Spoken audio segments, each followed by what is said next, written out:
everything, and then he suspended himself from any further action. So there were atheists among the European scientists in Europe, but not only atheists. You had atheists, you had agnostics, you had deists, and you have even theists. People who still believed that there is a God. And theists, when a person is theist, that doesn't mean necessarily that he believes in a certain religion. You had, let's say, the humanist movement of America. One of their most renowned personalities historically, his name is Thomas Paine. And this Thomas Paine, though he is very attached to this humanist atheist movement, he was not an atheist, and they say that he was not atheist. He was a theist, but he didn't believe in any of these religions. He didn't believe in Christianity, in Islam, in Judaism, in any of these. He considered them to be foundations of some intelligent persons and very remarkable persons, but not more than that. But yet he believed in the existence of a creator. So I can't say that all of them, that the majority of them, but I can say that there were, yes, atheists among them. In the beginning I said that most of them, and that was wrong. Not most of them. But as I told you in the beginning, don't take this answer for granted. Investigate it yourselves. Yes. I have a question. At the very beginning of the lecture, you said that the traditional proofs of the existence of the Creator, they are biased.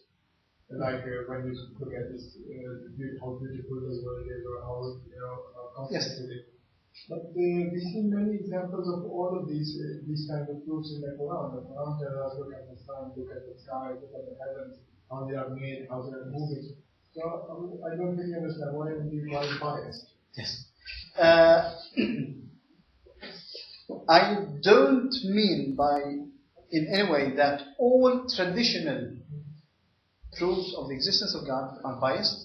I mean that quite many of them are either biased or not substantiated, not proved 100%.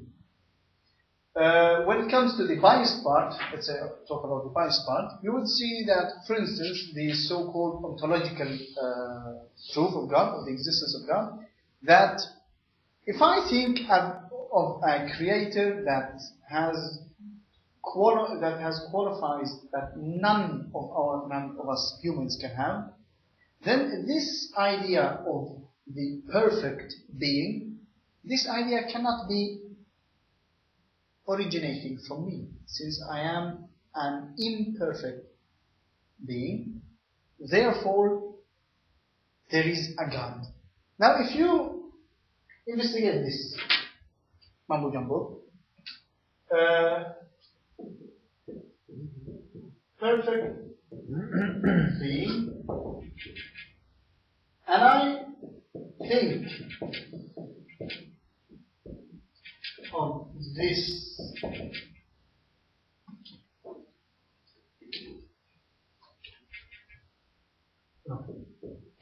being, and since one of the attributes of perfection is existence,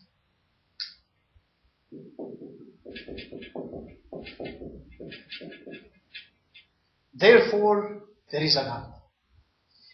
If you look upon this, you would see that this is not but a so-called vicious circle.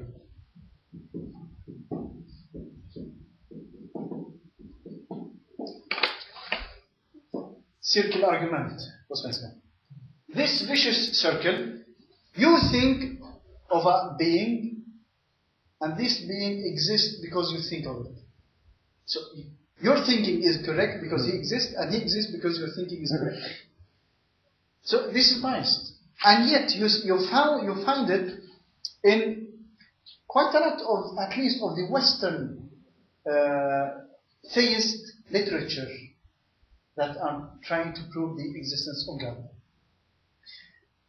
And this is not the only biased one. I'm just giving you an example. When it comes to the proofs or evidences that you will find in Quran, when Allah subhanahu wa ta'ala commands us to contemplate upon the surrounding material, He is not asking us or commanding us to contemplate upon its beauty. Well, the beauty is a very good thing. I mean, we enjoy it, yes.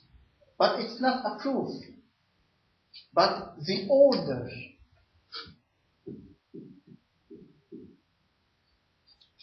When you, as in your capacity of being an astrophysicist, you contemplate about the solar system, for instance, or Milky Way, and you see that there is an order. And this order, from where does it originate? From where does it come? Did the solar system, did the planets and the sun give themselves this order? Did the earth give itself this gravity to capture, so to speak, the moon? And so on. When you contemplate, the Quran doesn't command you to contemplate about only the beauty. The beauty is good, but you have to go beyond that. Contemplate about, for instance, the order. And we are going to talk more about the proof of order at the next time when we meet, inshallah. But this is just to clarify the question of bias. Yes. Once actually I had like a discussion. It was a lecture called by Hoffman, or Hoffman. It's ambassador, German ambassador in Morocco, and he converted to Islam. And it was about the existence of God and creation and so on. And what I think, or how he tried to explain this issue, it is true that you have to have proof about the existence of God. But it's more this personal, your personal experience lead you to this belief, more or less. It's not only about really 100% rational way of thinking, and then you decide at the end of the day, actually God exists, and then I start to believe in it. It's also more like spirit, more of these feelings. You understand? And when I think actually about also the people, now we are living in Sweden, to have like practical discussion. We are living in Sweden, most of the people they don't believe in any creator, or and I think, or maybe you can correct me, but I think it is actually also more than logical or rational proof required. Point. Very easy for you to say. When it comes, if I agree or disagree with Dr. Morad Hoffman, I'm not going to talk about that. But in human beings, we are human beings, and we have this rational side. We have a rational side, and we have an emotional side, and we can't separate them. Otherwise, we would get transformed into robots or something. But we can't. We are a combined rational and emotional being. And what does normally start or trigger this question? Normally, it's emotions. You're suffering from sorrow, from grief, sorrow. A friend has died. A mother is suffering from cancer. And you are, in this emotional cocktail. You have to think, is God just?